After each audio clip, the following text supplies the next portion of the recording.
Thank you. Thank you. Wow. Look at you all. Feels like the holodeck of the Starship Enterprise. This is exactly the avatar course I would create.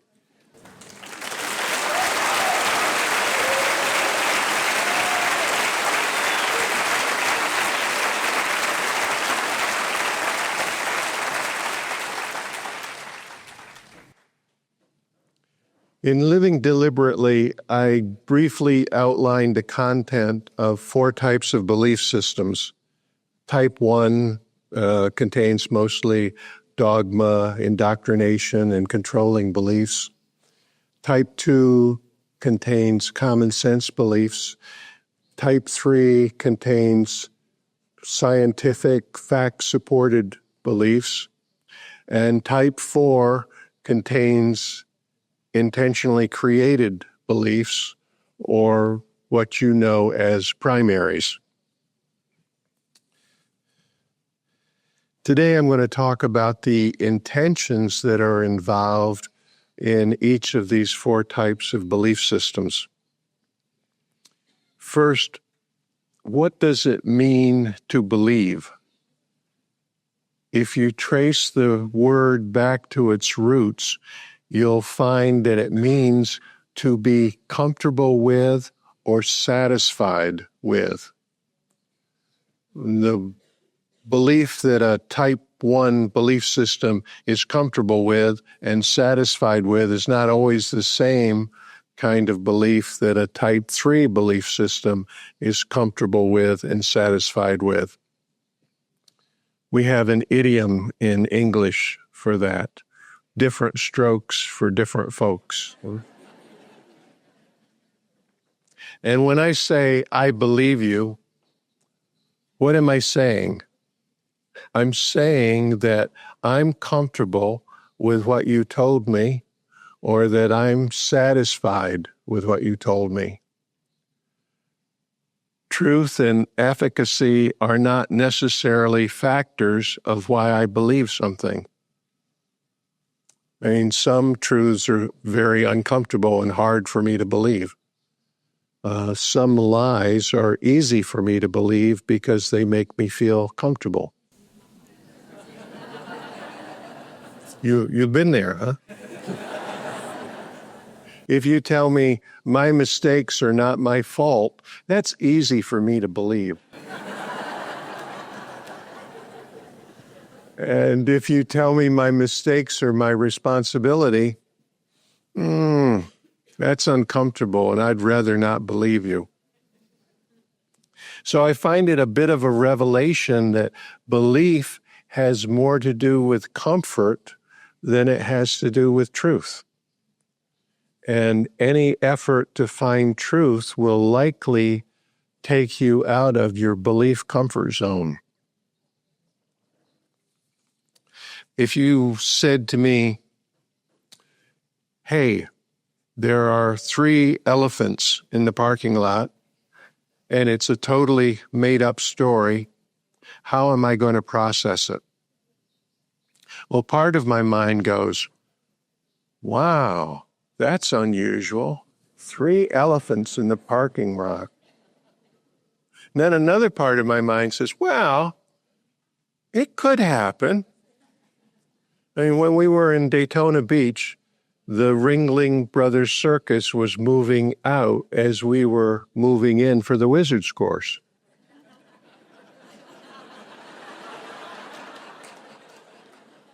And the Ocean Center has a big freight entrance that they call the Elephant Door. Honest to God. Elephant Door. And just after the elephants were taken out of the Elephant Door, our sound truck drove in the Elephant Door. I mean, 5 minutes sooner and the elephants and the wizards would have run into each other. So I've had that experience, and when you say, hey, there are 3 elephants in the parking lot, I check my experiences and I decide, Yeah, that could be. Yeah, that could be true. And there are 3 elephants in the parking lot. You see, in a type 1 belief system, yeah, it could be true amounts to verification. So I believe your story because it could be true. And I even pass the information on to someone else.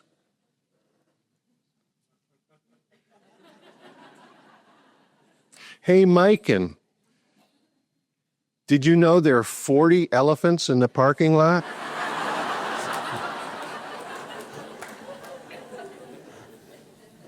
Yeah, I've been known to tease Miken occasionally at April Fool's jokes and that sort of thing. So she's going to receive my story about the 40 elephants in the parking lot with a lot of skepticism. Doesn't feel comfortable to be fooled. She go, sure, Harry. Well, would you believe 3 elephants? You see, maybe she's checking her experience now to see if that could be true. And as long as she's checking to see if it could be true, I'll tease her a little. And one of them stepped on your car.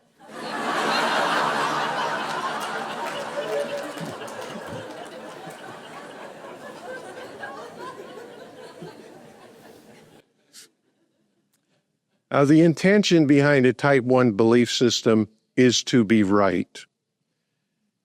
And type 1 belief that's very comfortable is, I am right and they are wrong. This is the intention behind war and strife. And it sets family against family, neighbor against neighbor. I am right and they are wrong. Type 1 believing is more or less taking an inventory of your memory and determining the plausibility of some statement. And as long as you come up with, yeah, it could be, and the source of the information is making you right, you will be persuaded. Persuasion in a type 1 belief system is based on the emotions connected with being right or wrong.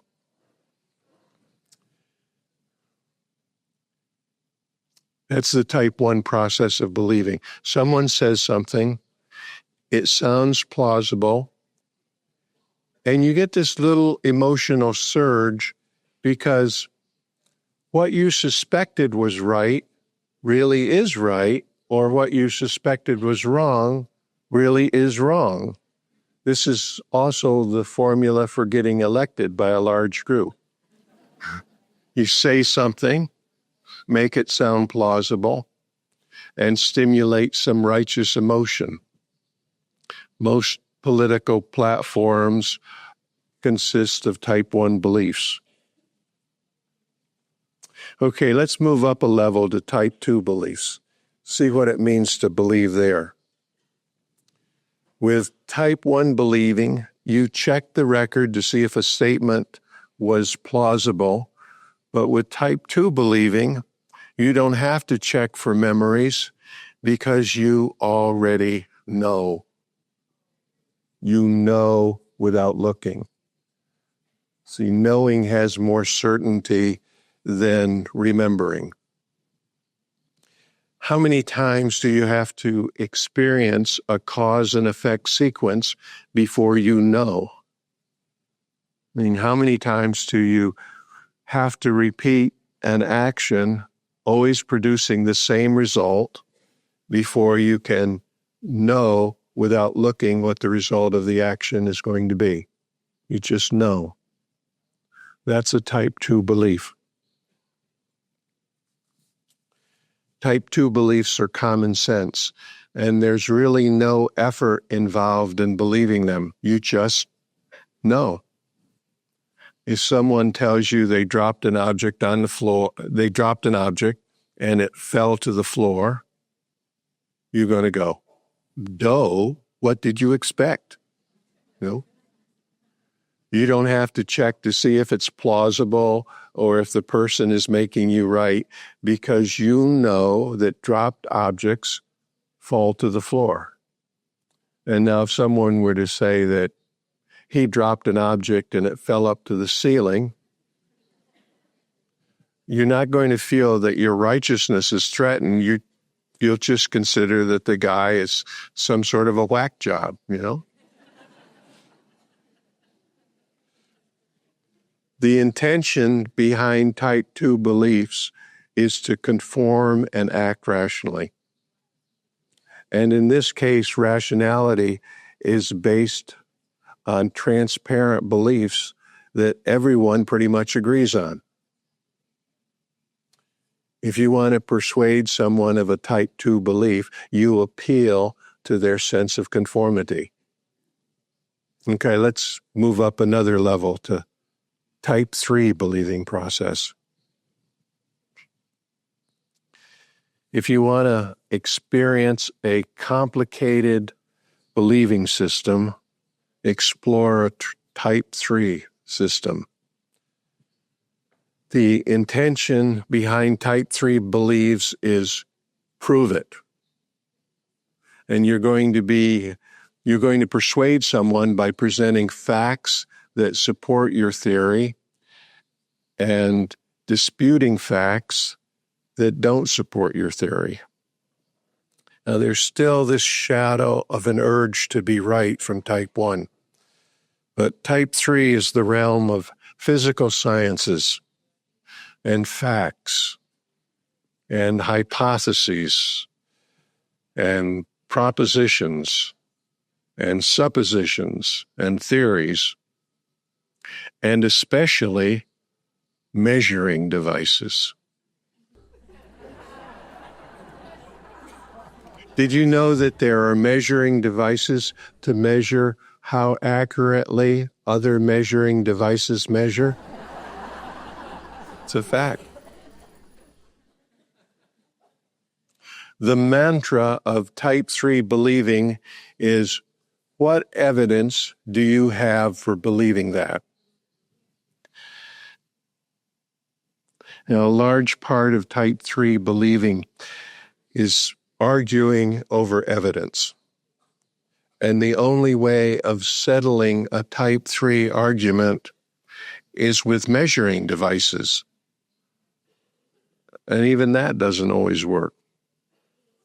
The type 3 process of believing is a factual investigation of the perception of a reality that's based upon transparent beliefs and assumed to be true. For example, 2 Harvard psychologists discovered that when a 110-volt shock is applied to the right side of a rat's cage, the rat moves immediately to the left side of the cage.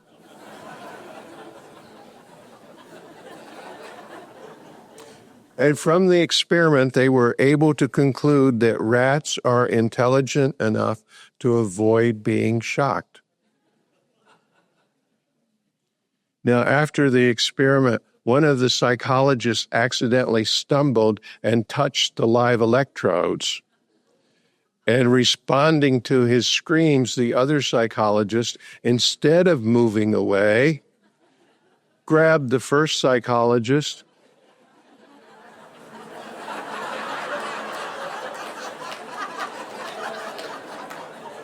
and both of them were so severely shocked that they required medical attention.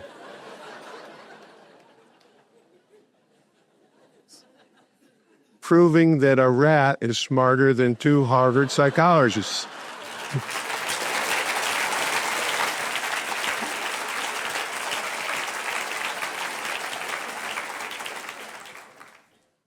Type 3 beliefs are based on scientific evidence, which is based on measuring devices, which measure something that is assumed to be real.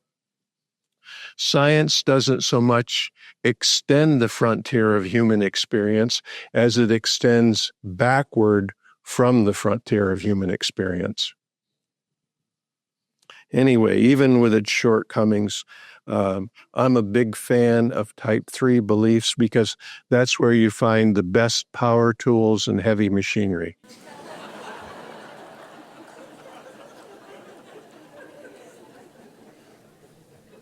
I mean, why travel across space by changing consciousness when you can ride in a rocket ship? Come on, you know? The type 3 believing process is a maturation of the type 1 believing process, and type 2 falls somewhere in between. So you have here the evolution of the believing process. You have a linear evolution of child, adolescent, adult, and you might think that's it, superstition evolving into the scientific method. Where else can you go? Have you ever noticed that when a process is close to reaching perfection, that there's often a sideways step that opens a whole new vista? We don't just evolve linearly. Sometimes we mutate sideways. When the electronic vacuum tube had evolved to near perfection, there was a sideways step into the transistor. And when propeller-driven aircraft had almost reached perfection, there was a sideways step into jet propulsion. And when reptilian scales had thickened and reached their maximum insulation value, there was a sideways step into feathers. And feathers, which were developed as a protection against the cold, took a sideways step into flight. Well, Avatar is a sideways step into a type 4 belief system. And the intention in a type 4 belief system is create deliberately. And the sideways step is what makes Avatar different from other practices. I mean, many people, positive thinkers, inspirational speakers, have speculated that you could create an experience simply by believing in it. In fact, many contend that's what people are really doing all the time. And the crux of a type 4 belief system is that the process of believing comes before the process of experiencing. See, type 1, 2, and 3 belief systems look at the past experience to determine present believing. Now we're talking about a paradigm in which present time believing determines future experience. This really reshuffles the deck. And the whole concept of believing in something because you're comfortable with it just goes out the window, because you cannot be comfortable with something that you haven't created yet. I mean, the definition of belief in type 4 belief system is closer to create forward rather than to be comfortable with. I mean, the whole believing process has changed. Section 2 of Avatar is a demonstration that belief can create experience. It's quite revolutionary. The believing process has taken a sideways step from passive observation and deduction about what already existed in the past into an invitation to create what you would like to experience in the future. And when you learn to do this, not just talk about it, the skill is priceless. You learn how to create a belief with enough certainty that the experience actually arrives. Wow. Well,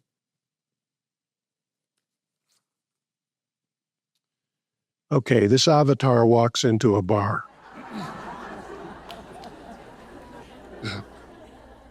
And he says, things always work out for me. And the type 3 scientist, taking out his power measuring device, which also samples and weighs, says, do you have any evidence to believe that things always work out for you? And the avatar says, nope, things just always work out for me. And the type 2 rationalist, he's carrying a whole list of secondaries, says, do you have any reason to believe that things are going to work out for you? And the avatar says, nope, things just always work out for me.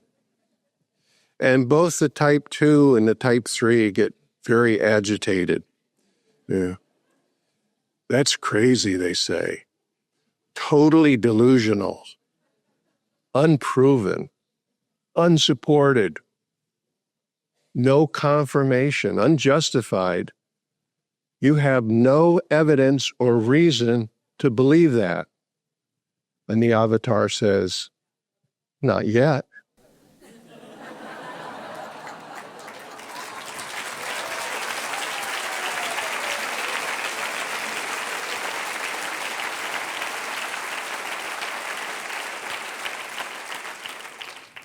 You see, the avatar has realized that basing her beliefs on the past is like driving a car by watching where you've been.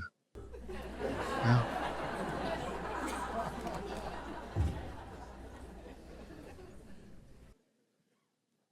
With the type 4 believing process, we're talking about awakening source beings who within a very broad parameter can make primaries that restructure their own minds and create future reality, future experiences. Now, that's a concept that may take getting used to, a source being who can restructure his or her own mind. Is your mind controlling you? Or are you controlling it? And if you're entirely new to this concept, the first question you need to answer is, who does my mind belong to? And the next question is, who decides what I believe? Do the past events of the physical universe control my mind, or do I control my mind? My mother, bless her heart, could sometimes be an impatient woman. Was your mother ever impatient with you?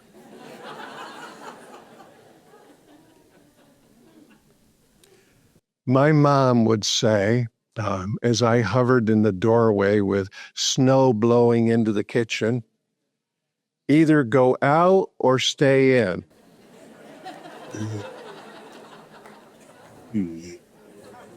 This, of course, presented me with a problem. Should I go out or should I stay in? And finally, as I stood there with the door open, snow blowing past, my mother would give her final direction.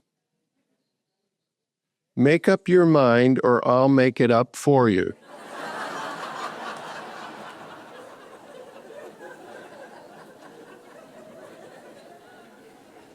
Make up your mind or I'll make it up for you. That is pretty much what the Universal Mother is saying to all of us. Make up your mind or I'll make it up for you. So who's making up your mind? Are you living deliberately, making up your own mind? How much avoidable suffering can you save yourself from in the future by restructuring your own mind today? I mean, when people really understand the consequences of what you're doing here, I mean, they're going to drop everything to do Avatar. Millions of people are trapped in comfortable beliefs. And these comfortable beliefs will continue to self-sabotage their lives, their jobs, their health, their relationships. And they're blaming events that they believe they can do nothing about. This is all called victim consciousness. So discovering that most difficulties are the result of your own comforting beliefs and that you can do something about them is a huge step. I mean, it's a discovery that requires effort and courage to confront. But you can't become a basketball star by reading about basketball. And you can't become an avatar by reading about Avatar. You have to do the training. And I was going to say, and boy, is it worth it. But since you guys now have firsthand experience, let me ask you, is doing Avatar worth it?